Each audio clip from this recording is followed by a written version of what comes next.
This is Reasonable Doubt with your hosts, Mark Garrigus and Adam Carolla. Yeah, get it on. Got to get on. Church. I'm going to get it on. And welcome. The best hour or so in the universe is Reasonable Doubt. Mark Garrigus looking very leisurely in the studio. Do you know what I did today? I was in court this morning, and Gary is so good because I said, Gary, I won't know until about 10:30 whether I can be in the studio, what my schedule is. Are you going into court? Yeah. I'm, in fact, the discussion this morning, I have a trial. We were supposed to start picking a jury today. The discussion was mask mandates. If you can believe, I'm still dealing with that on a daily basis. And the judge, who will remain nameless because he doesn't want freeway therapy, was very good because, you know, his thing is, Mr. Garrigus, I don't care what you do. I'm just following orders and don't want to end up in Lancaster, basically. Mm-hmm. And so the question is, when I put it over till next week, hoping that beyond hope that we're not going to have jurors masked because, you know, trying to pick a jury and even if you spend an hour and a half, you want to see their face. You want to see their expressions. You want to hear what they've got to say. Well, you know, you're like a F1 team leader. You're dealing with thousandths of a second. You know what I mean? When you're picking a jury, just a little this way and a little that way, a facial expression. Point of view. I've told you one of the worst things that happened to me starting about 5 years ago is I started to have a problem with my right eye, and I couldn't see distance, face. And you've been in courtrooms with me, and I need to react. Right. And if I can't see, you're toast.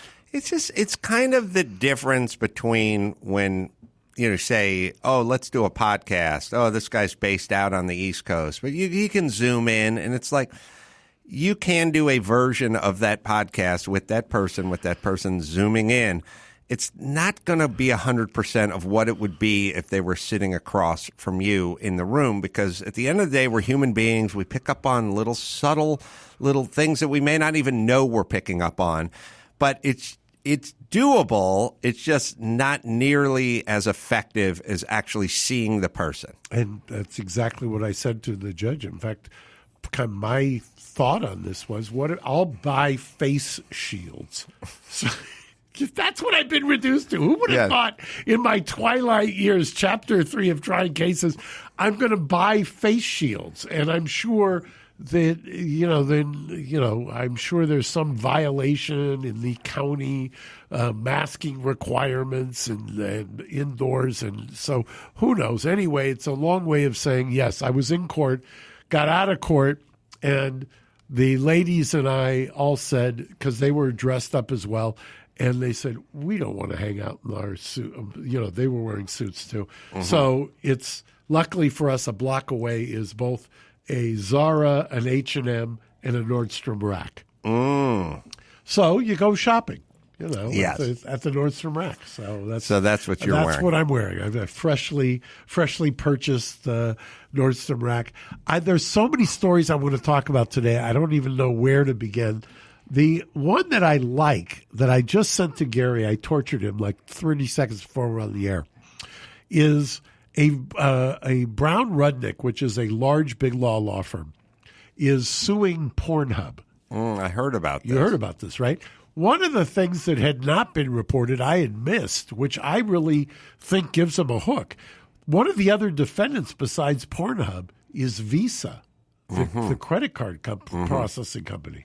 And the theory being is PornHub would not exist without the profit motive of Visa supplying it. And so therefore that's part of the, it's child porn, it's this, it's that. I don't know. I mean, I'm not commenting on the facts. You will remember that many episodes ago, probably several hundred, I qualified you as an expert on pornography. Well, I don't know anything about the suit.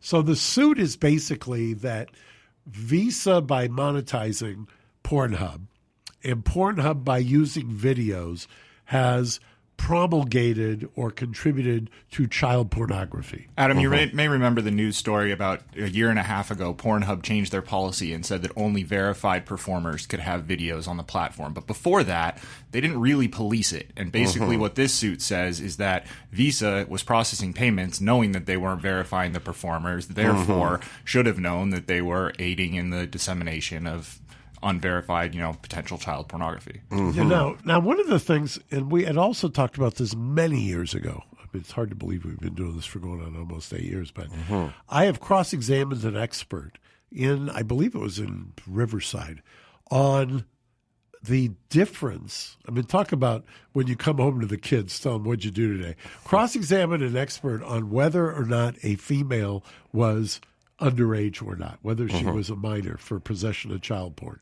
Do you know what those indicia are that the prosecution will tell you, or the indicia of somebody who is, the obvious one would be development of the breasts, right? Right. How you could tell through video that somebody was under the age of 18. Correct, because remember, generally what happens in child pornography prosecutions is they seize a computer for one thing. They're in there for God knows what, and then they find on the computer child pornography. But then it's not like the child pornography is identified or has embedded some kind of indicia that it is child pornography. Well, I would first off break it off into two strata of child pornography. There is child pornography for the express reason of children having sex. And then there's technical child pornography, which is Tracy Lords, which is she tells everyone she's 18, she's 16 and a half, but nobody can tell by seeing her because, LeBron James, when he was 16 and a half, did not look like me when I was 16 and a half. You might think he was 23. You know what I mean? So I understand completely. It's back to our statutory rape yes, I would argue that it's a sort of pornography. I'll know it when I see it. I think if you took 10 reasonable or 12 reasonable people and you said, here's a 17-year-old in the nude who looked like a fully developed woman or man, they'd go, how would I know the difference between, my son has friends that, I've saw them the other night. They're all having a jacuzzi party and sausage fest. You were doing 2022. I don't know. I remember distinctly. I mean, my son has some friends that have some hair on their chest and, a vein in their arm, and I wouldn't know. If they told me they were 19, I would believe them. Wait, was this when he roasted you? Were there witnesses to this roasting? Yeah, there was. Oh, you should tell Mark about that, because that's fantastic. You got to find the tape of... do you have a tape of this? No, I have a tape of me singing with Blues Traveler that... I only saw the picture. I'd love to see the... you realize I'm going to make you do this at Christmas. Yeah, it's my new go-to karaoke song. But mine is still "Son of a Bitch." Give me a drink.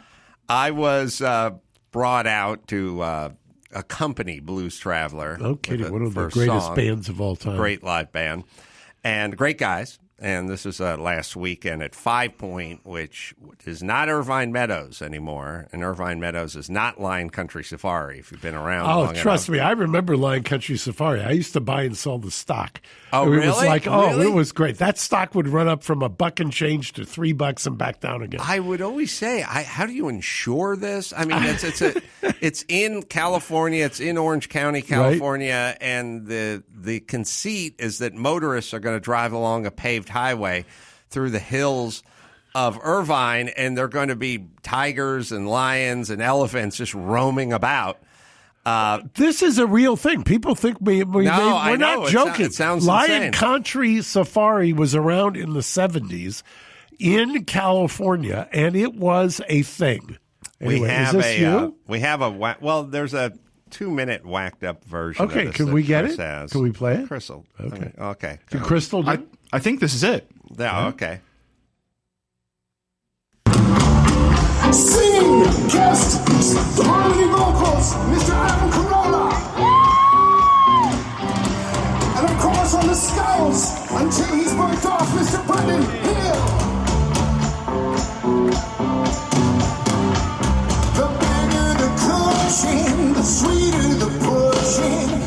that's what I say. The looser the quicksand, the deeper the quicksand, or so I have read. My baby fits me like a flesh tuxedo. I like to sink her with my pink torpedo. Big bottom, talk about bum kicks, my girl's got 'em. Big bottoms, I've been out of my mind. How could I leave this behind?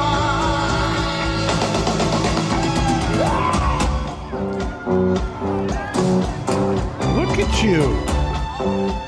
There'll be a little snaffer and then it'll kick in. On Monday, 'twas my lucky born day. You know what I mean. I love her each weekday, each velvety cheap day. You know what I mean. My love comes loaded and it's in my sights. It'll kick in. Big bottom, talk about big bottoms. I've been out of my mind. How could I leave this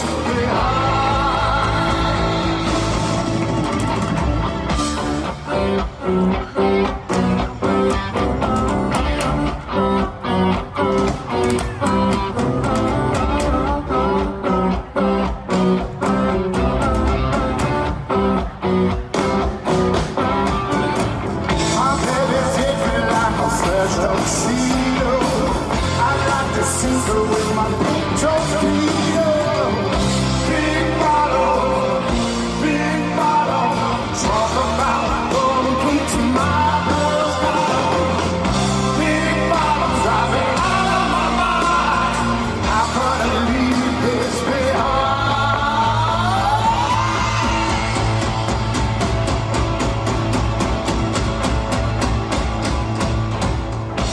Big Bottom. Big Daddy singing Big Bottom. I love it.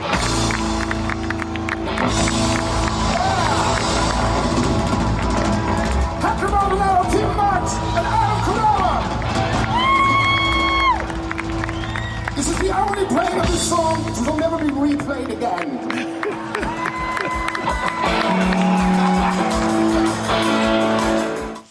I love it. What day was that? That was Friday night. So Sonny was out in the jacuzzi with his friend last night. I hadn't seen him over the weekend, and then I came in outside to the jacuzzi, and I said, how about your dad, the rock star, up on stage with Blues Traveler, rocking the arena? Not too shabby, huh? And he goes, it's more like a Make-A-Wish Foundation situation. Right out of his mouth.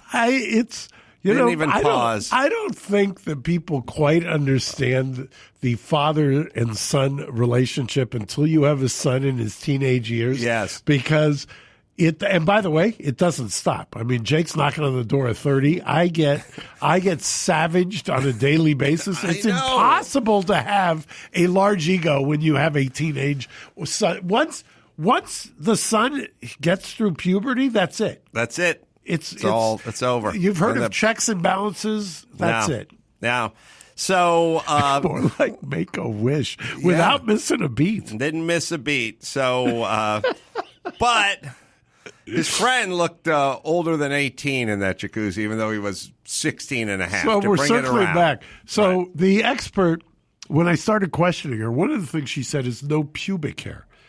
And on cross-examination, I started asking. I said, "You are aware that has come and gone as a kind of a fashion plate." Fashion plate, exactly. I may have been a little more delicate or less delicate, depending on how you look at it. And this woman who was testifying, the expert, was probably, speaking of knocking on the door, she'd seen 70 before. Mm-hmm. So I'm not so sure she was keeping up with pube fashion trends. Mm-hmm. But she was kind of taken aback, like, what are you talking about?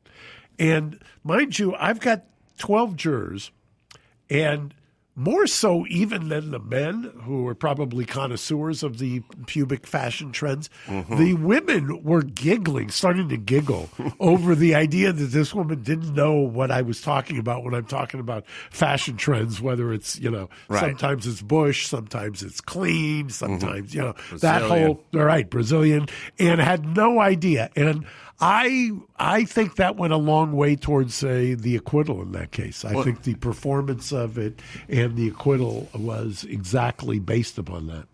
I was just going to say, I'm wondering how graphic you got. If you get Big Boy in the landing strip, then everyone's going to be confused. All right. Well, so there's child porn, and then there's flip a coin porn, which is who knows if this person is.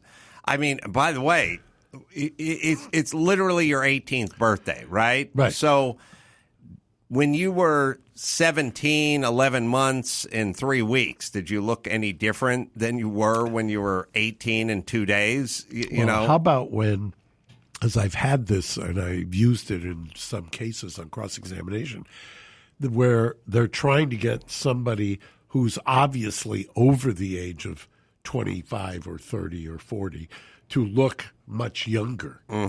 And, you have that often in when cops send in undercover into high schools or for a liquor buy, and ABC does that. That was always my argument. I want to bring it up with you, which is when they do the catch a predator, the person that's corresponding with the person on the computer or on the phone says she's 14, but she has to be 18 plus in order to get the gig. My argument was always like, hey, I never talked to a minor. Well, you thought you were talking to a minor. How do you know what I thought? How do you know what I thought? Right. It was all part of the role play. It was role play, exactly right. I have a question. Was the person I was speaking to a minor or not? Answer is no, she was 23. Well, then what are we doing? Well, and we've made the argument years past. It used to be, that went hand in glove with send over a small cheese pizza to arrive 10 minutes before you arrive at the person's house. And if a guy answers the door holding a boom mic, keep driving. It'll be the best $8 you ever spent. Or if you do a reverse directory on the address and it comes back to Chris Hansen, then you know that's not the and place. My argument was worst case scenario, you got a pizza. And good conversation. Evidently. I love it. All right, so without giving out any more tips to pedophiles. Yeah, I said this is kind of like the top 10 my favorite part of that show is when the guy's like, look, I'm really sorry. I could get fired for this. I have 3 kids. And at some point when Hansen goes, well, you're free to go. And the guy has a look of, I can just leave? Leave? Yeah. You mean I don't have to sit here and be humiliated? The Fresno Popo is still going to tackle you on the lawn. Chris doesn't include that part. He just goes, you're free to leave. That's so funny. That's so funny. So I was thinking about all of this because there was, somewhat unrelated, but there were some articles in the last week. And for those who listen, I've been doing battle with the LA Times for, as you know, for years, basically. But I have been very angry at the LA Times for what I thought was just having some journalists there who were beyond dishonest and literally liars. And then shock, and I had been sending emails to editors at the LA Times saying, look, I know this. I represent people who are sources. I'm an eyewitness to what happened. And then there's a book that came out, right, Gary, by this guy, Paul Pringle. Paul Pringle. My affectionate nickname for him is Prick Pringle. And Prick Pringle lives in Pasadena, believe it or not. Prick Pringle, who has published this book. And it's called Bad City, Peril and Power in the City of Angels. Yeah, don't buy it, whatever you do. He tells this fantastical story, which bears little resemblance to any reality. And how do I know? I know because I'm the one. I know all of the sourcing. I've represented people involved, and I lived it as a front row seat. He claims in this book that in real time, the editors were trying to protect the University of Southern California. And you may remember the story. It was about a gynecologist, I believe, who was smoking meth and was a big kind of a guy getting donations for USC.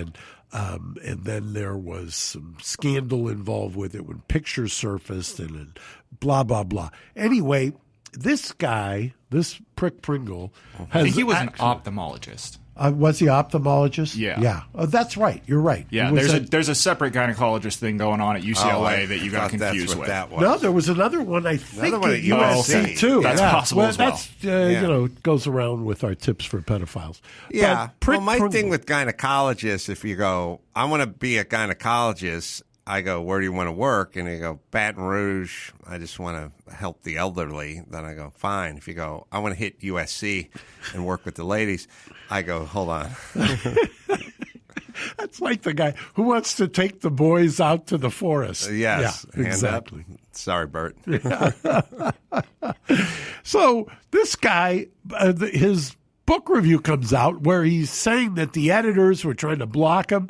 And then, Gary, do you have some of the headlines? Washington Post and New York Times. The Washington Post is amazing. Take a look at this story because it comes out and there's a kind of the promo for the story is that, by the way, he says that this story was the biggest scandal. The editors say he was lying. And they called him a liar. And then one of his editors, who's now, I believe, at USA Today, wrote a piece for the blog Medium where he shows the emails. And I'm laughing at myself because I've got emails that also show this guy is just a bald-faced liar. The Washington Post headline is, a reporter accused his bosses of burying a scandal. They say he's lying. Yeah. And then the New York Medium Times Post it's miraculous because you've never seen a post, Adam, where in every single paragraph he makes a claim. It's like 2 sentences, and then there's a link to a document supporting it. Right. In every paragraph for like 30 paragraphs. It's a takedown of epic proportions. I don't know how the LA Times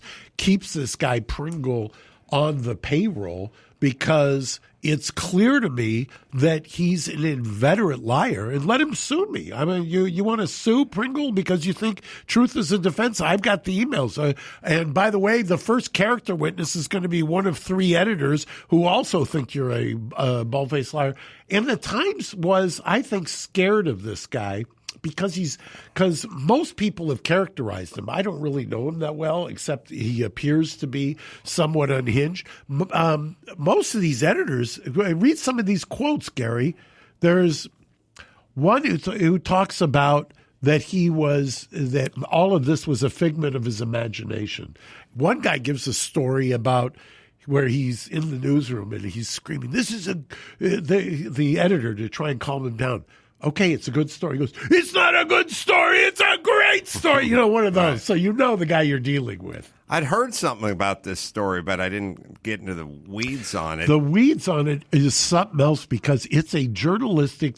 Both the Washington Post and the New York Times have taken this guy down, and I don't think he ever saw it coming. By the way, I've been toying with the idea of rolling out, maybe starting this week, with some of this guy's emails where I'm calling him out in real time 3-4 years ago, you know, basically saying you violated every journalistic, you're revealing sources, you're calling out names, you're lying. He did a story, maybe Gary can find it, where he claimed that, this is my favorite, he claims that USC and the clients had to destroy evidence and that there was an ongoing investigation about the evidence.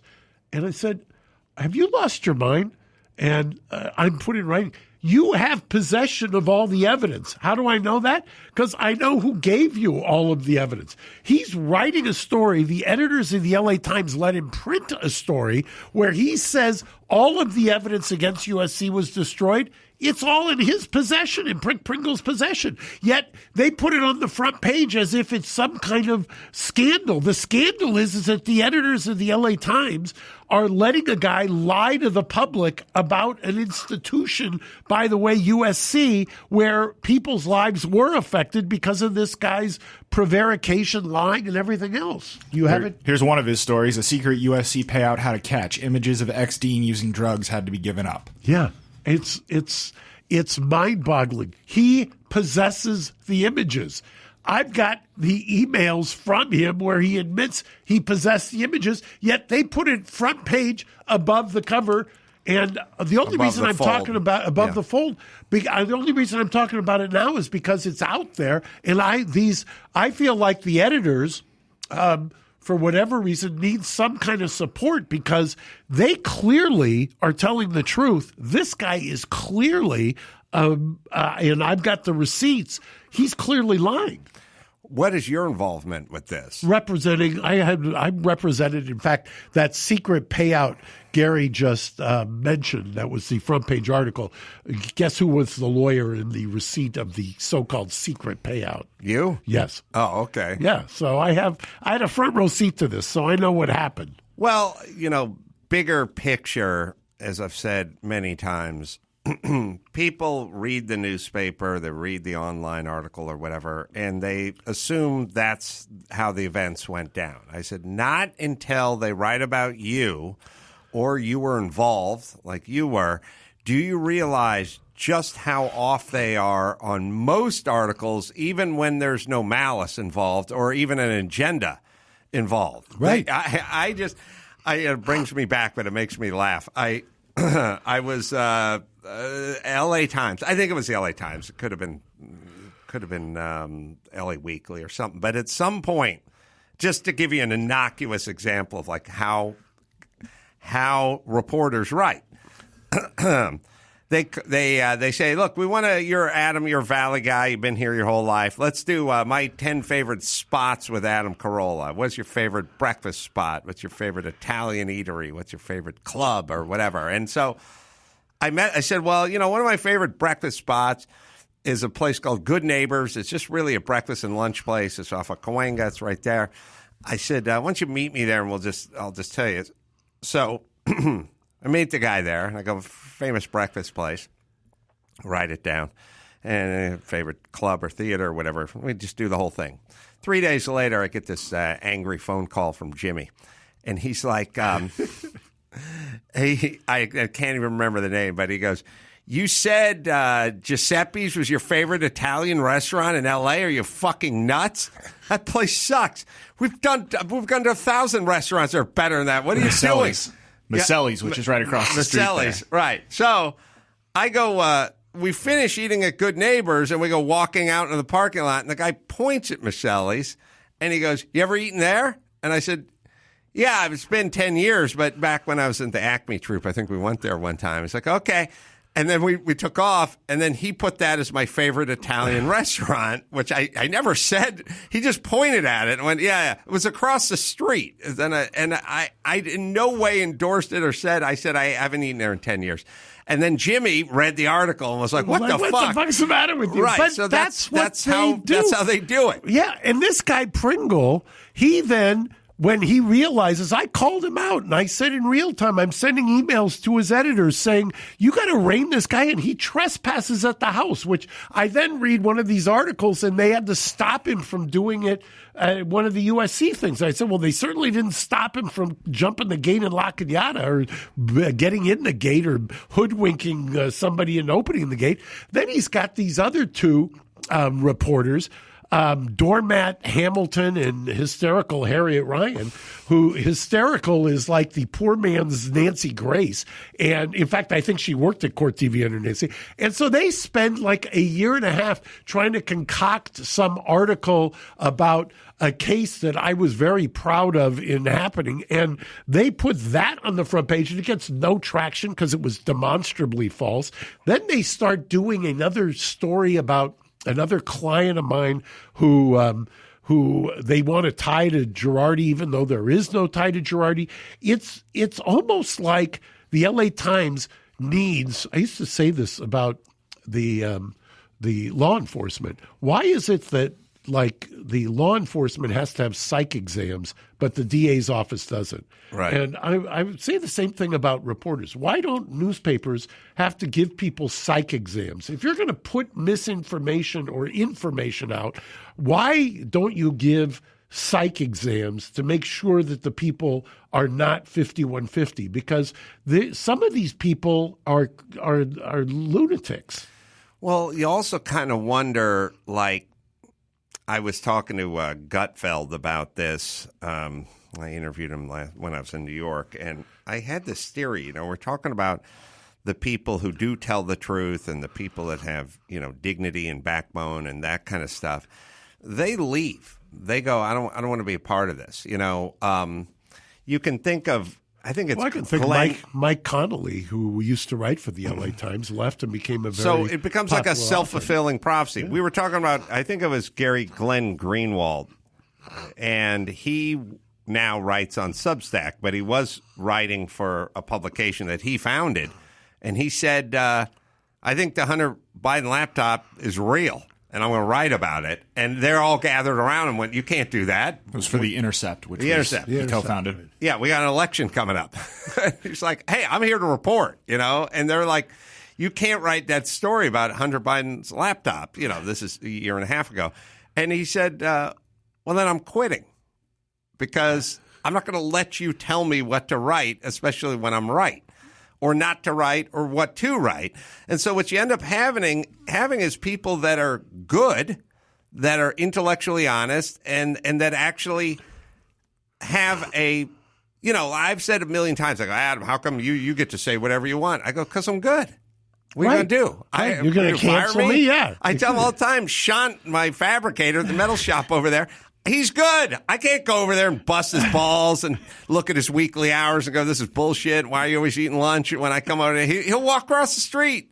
He can shape metal like nobody else. But see, when you're good at shit, you get to leave. Well, yeah, you get to leave. And so they end up, all the good people leave, and they're left with the dregs. That's what's going on. If you are a journalist, and when I say journalist, picture what you thought of a journalist, 40 years ago, and you're worth your salt, are you going to work for some fucking organization where the 23-year-old, Princess Snowflake cunts are calling the shots and telling you what editorials you can write and what, where, hey, I think COVID came from a lab. You can't write that. Well, if you're worth your salt, you go, fuck you. I'm a journalist. I'm not going to be here. So you would leave. Right. Well, who was the guy who wrote the Medium story? Because he ended up landing on his feet. I think, talk about landing on your feet. He went from, I believe, Gary will correct me if I'm wrong. His name's Matthew, I think it's Doig. He's now USA Today editor, correct? Correct. He's the investigative editor at USA Today. Yeah, I mean, talk about you're having to supervise Prick Pringle and Hysterical and Doormat, or you're at USA Today. And then the other, what is the New York Times article? Because that also had people who just called him out. There's a great quote in there, Gary, and it proves your point. The people who were good left, and you're left with just... Well, let's bring it home to you. And me. You're a good attorney. If you work for a law firm and they were chasing ambulances and doing a bunch of slip and falls and trying to do a bunch of those Americans with disabilities because the fucking grab bar had toggle bolts instead of lag bolts or something, how fast would you get the fuck out of there? You get the fuck... But you're right. If you're fair to middling, if you're like, look, there's a few elites and then there's, everyone else. You got to hang on to your job. And part of hanging on to your job when you're sort of fair to middling is towing a company line. So you kind of hold your nose and do things that you never thought of doing when you were in law school. Like suing some restaurant because the coat hook, which is not required under ADA, the coat hook was 4 feet, not 3 feet. That's actually a lawsuit. Right. Yeah. Yeah, I was doing morning radio, and they saddled me with Danny Bonaducci. I did it for a year. I hated it. And then when they said it's time to come back, I said, not with Bonaducci. And they said, yeah. And then I heard that they signed Bonaducci, and I not only didn't come back, I didn't answer the phone. I didn't do anything. Jimmy finally came over to my house. Really? And he said, because he was producing the show, and he said, will you pick up your fucking phone? And I said, no, I'm tired of those fucking guys. And he said, pick your phone up. And I said, I'm not doing it. And he goes, I go, why? And he goes, because they won't stop calling me. So I had to walk to your house to tell you to pick up your phone. You won't pick up your phone. But so the point is my feeling is I'm funny. I'll just leave. Right. And you did it. They ended up getting rid of Bonaducci. But the whole point is if they didn't, I would have gone somewhere else. That was my take. Now, look, do I have a contract? Do I know where I'm going to land? Is there another station that's wooing me? No, there is not. All I have is my ability, or at least my perception of my ability, which is pretty accurate. And that's all you have, and that's all Shant has at the other shop. That's it. So what we're ending up with at the LA Times and other publications is these sloppy seconds of the fair to Midland and lower grade reporters staying on to a essentially sinking ship to try to create some status quo environment when the people with real journalistic integrity are moving on to Substack or forming their own news outlets. So I was talking to somebody who also is very familiar with a lot of this nonsense that's gone on over there. And, it came into stark relief for me and part of when they did their whole hit piece on Drew. And which was unconscionable because you and I both had front row seats to what really happened. Mm-hmm. And they spun that whole thing. And I'm not even talking about the last hit job when Catherine Barger appointed him. God forbid I wouldn't be hurdling the homeless and the 5150s downtown if Drew had been there. But before that, they'd done a hit number on him, and it was astonishing to me how they get away with it. And it's all because of that hurdle of you got to show malice. You got to show malice. Well, this is the problem that you may have. If you've got a book deal, and part of the way you sold the book deal was based on a lie that, the editors were trying to kill the story, this or that, you may have some issues there. I mean, it would not surprise me if these editors sued him. Well, look, as you know, as I know, and as I've said, when you write a book, at some point you get on the phone with the attorney, and if you said Mia Farrow blew me in a cab in Manhattan in 1973, they go, did that happen? Because if it didn't, now's the time to say it. Wasn't that Geraldo and Bette Midler? Because that's an image you won't get out of your brain tonight. Yeah. I told you, all my attorney said to me is, "What? Are your parents litigious? Because you've talked so much shit. I really think we have a situation here where, your dad sues you." I was like, he's not going to read the book. So imagine saying, are your parents litigious? But they vet. And so at some point, if you're making allegations and you're writing a book, they get on the phone and they go, look, this is going to be the window for you to say, did this go down this way or not? Because if it did, that's defensible. If it didn't, you have to pipe up now and we have to edit. So if you then stick to your story and that window closes and they print things which then make them liable, I mean, it makes them vulnerable because now what they're trying to do is they're trying to protect themselves. They don't want Mia Farrow suing them. Right. They don't want Mia Farrow suing Random House for this false allegation of the blowjob in the taxi cab. Taxi cab in 1973. Right. Which may or may not have happened. There's a lot of detail to that. I'm just so nice. 73 has 9. But the point is well, it was a coming of age tale. That's an exposure problem for them, the editors and the publishers. So right. Well, I don't know. I explain the business model of the LA Times. I mean, first of all, they used to be based in Los Angeles. They're not even based in Los Angeles anymore. They're in El Segundo. They're losing money hand over fist. They've become a tabloid, basically.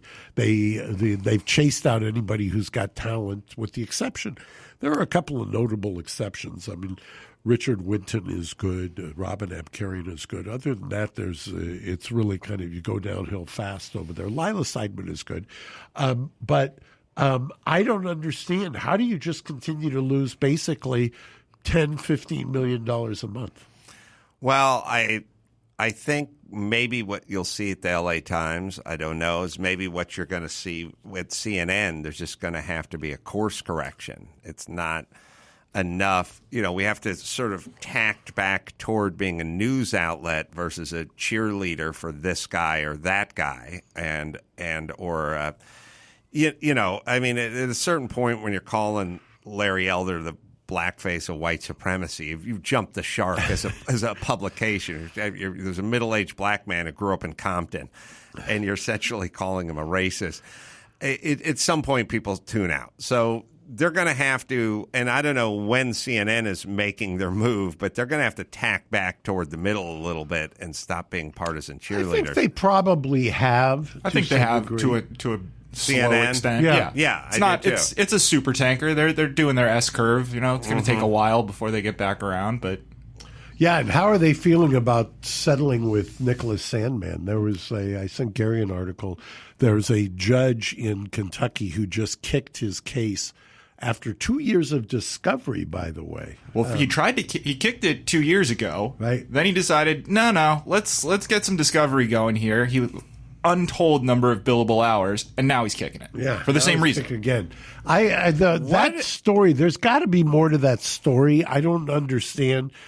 I've often said that in the federal courts, it sure seems like what's called a Rule 12B, which is a motion to dismiss, is unfortunately because federal courts are just so overwhelmed that they use that as kind of a calendar management device. You just, even if it was a case that was filed in the state court and it was removed, in the state court at least you get liberal pleading standards and it usually survives a demur, but federal court you tend to you weed out a lot of cases that may have merit.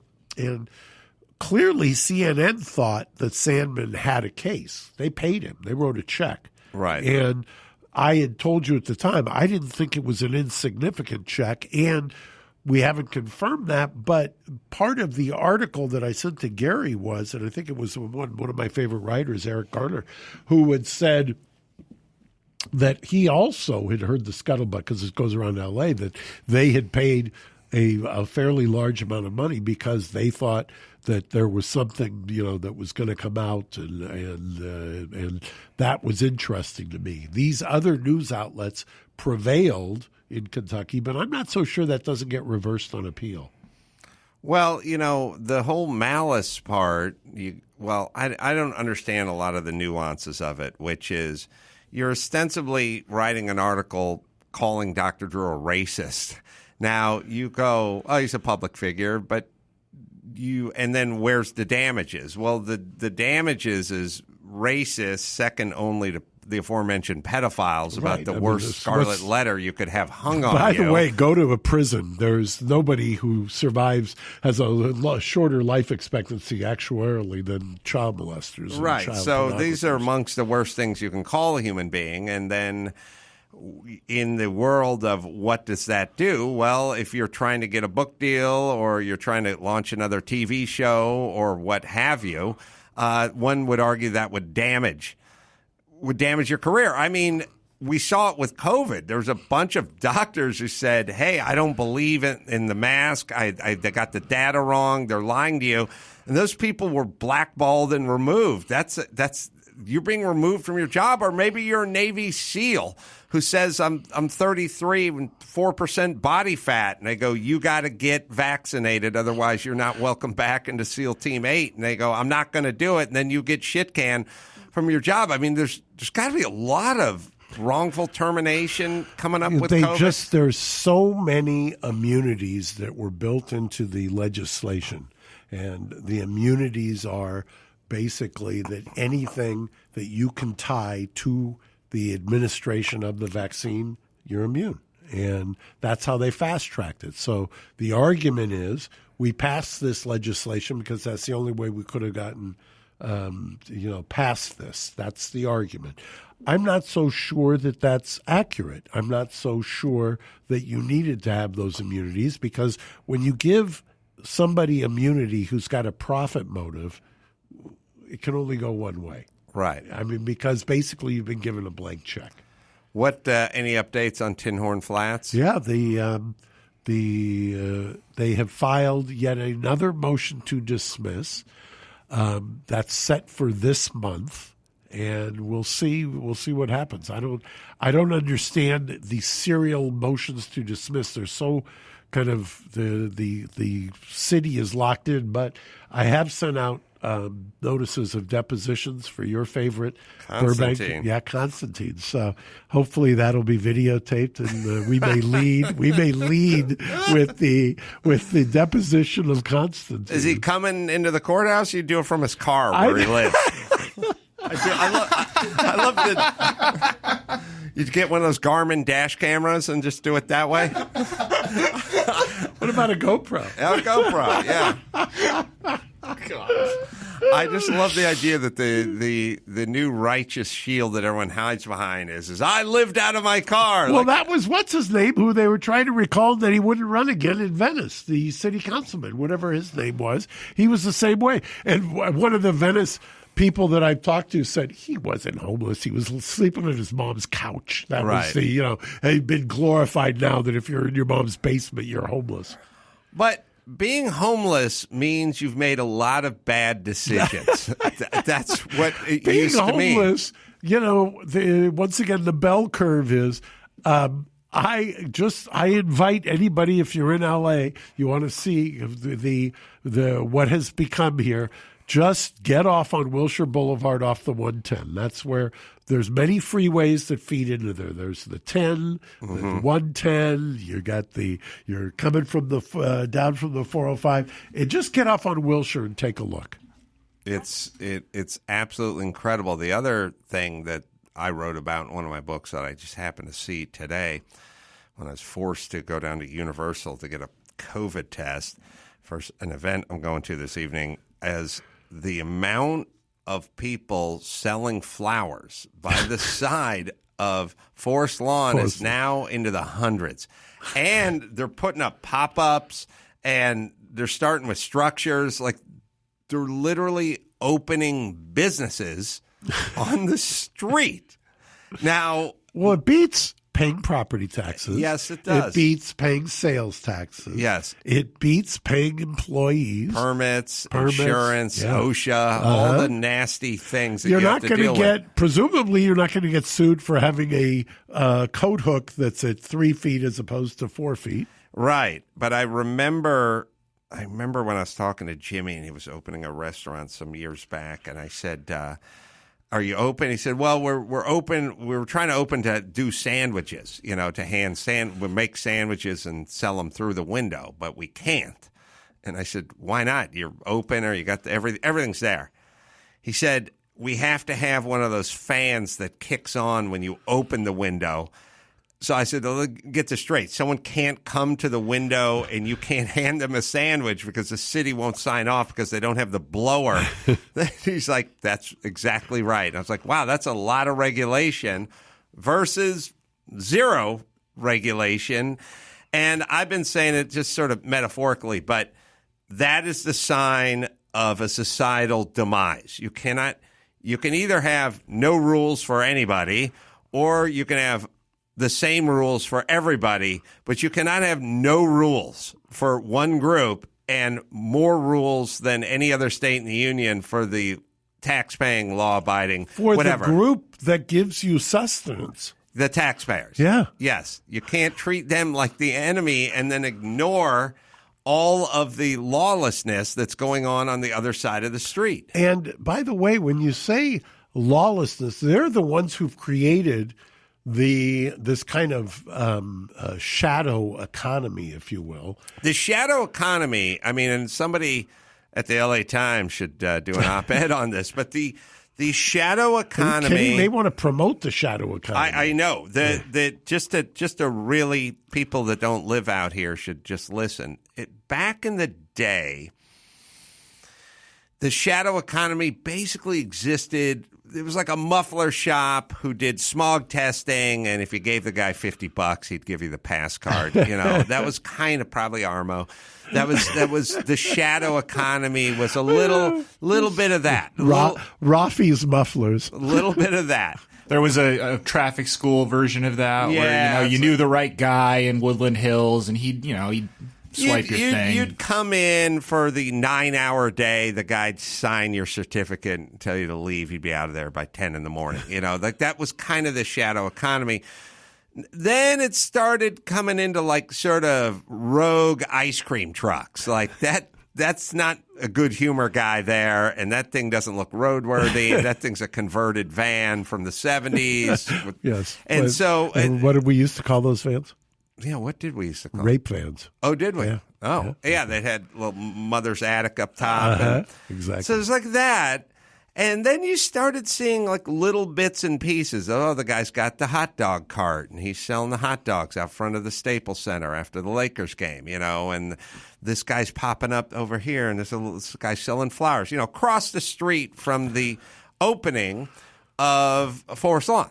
The main driveway, there's two people get off on there. Get off on Barham off-ramp. Well, now it's going all the way back to the off-ramp, right? So now there's dozens of people lined up. And when you drive through L.A., Hollywood, wherever, I'm now passing plywood structures plugged in, lines, selling street tacos. Right? Look, it's a Mexican food restaurant that is opened on a sidewalk.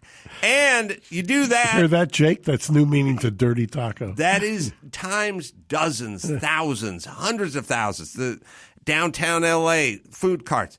A fruit cart on every goddamn corner.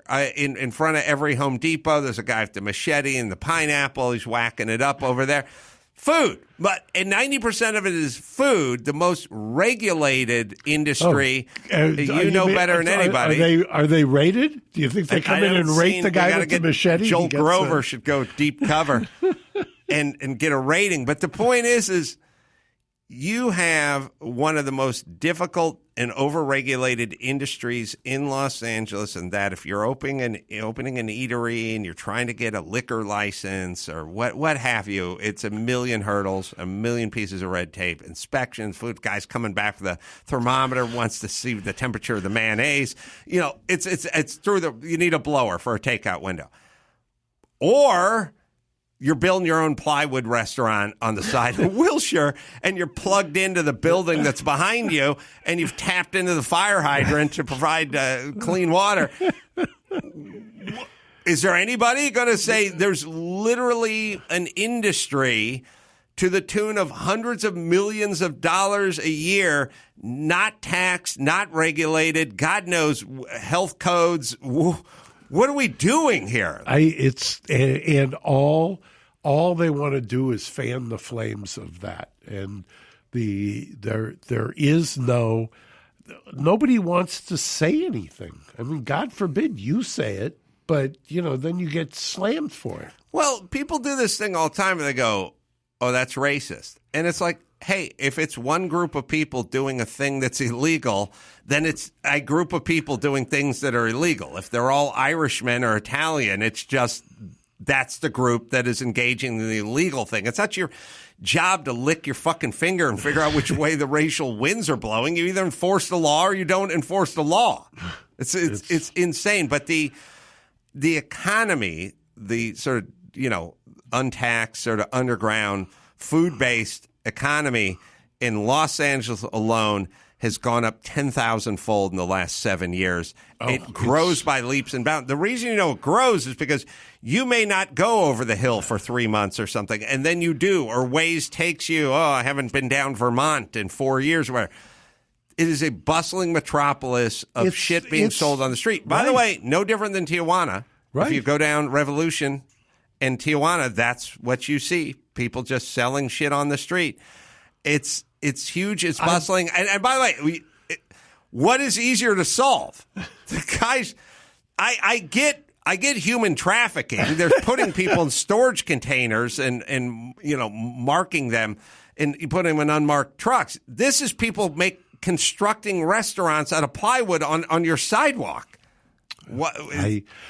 I've been, as you know, I complained bitterly about the guy who comes with the unlicensed food truck, who, by the way, has got 100 parking tickets on his window. He's not paying any of those. Right. He's parks right in front of the restaurant, and you're paying taxes. You're paying the city taxes. You're paying the property tax through the CAM charges. Right. For those of you who don't know, when you're leasing, when they charge you a CAM charge, they're passing their taxes through to you as the tenant, and you're paying the sales tax, and you're collecting it, and you're paying the wages and the labor and the labor taxes. There's 15 different taxes. You're paying the insurance. There's taxes on the insurance.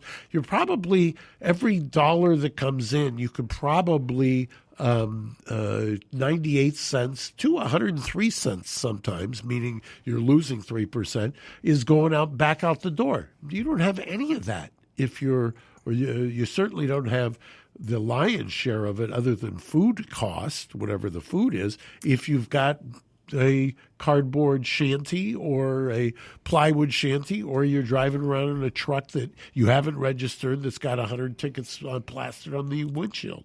I'm just saying, could we feign interest in this? That's all I'm saying. I know we're not interested, but could we feign interest? And I talked to Newsom about it. He's like, hey, these people are out working and better than being on the street. And, right.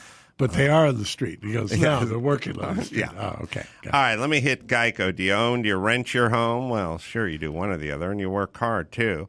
You know, it's easy bundling policies with Geico. Geico makes it easy to bundle your homeowners or renters insurance along with your auto policy. It's a good thing, too, because you already have so much to do around your home. Go to geico.com, get a quote, and see just how much you could save and just how easy it is to save at geico.com. All right, I'll be in Utah doing live shows. That'll be August 26th, 27th, Wise Guys, doing stand-up there and doing live pod there as well. Everything reminds me of something. The audiobook, it's out now, and thank you for enjoying it. What do you got, Mark? Well, I've got, if you're in Palm Springs, Melting, go by Gigi's. It's open this weekend, and the brunch is great. If you're in the Hamptons, go by Naya at the Capri Hotel. And if you're in New York City, go to Dirty Taco, ask for Jake, mention Reasonable Doubt, and he swears to me you get a freebie of something. Snot rocket. All right. So, till next time, Adam Crow for Mark Garrigo saying mahalo. Thanks for listening to Reasonable Doubt. Tune in next Saturday for an all-new episode.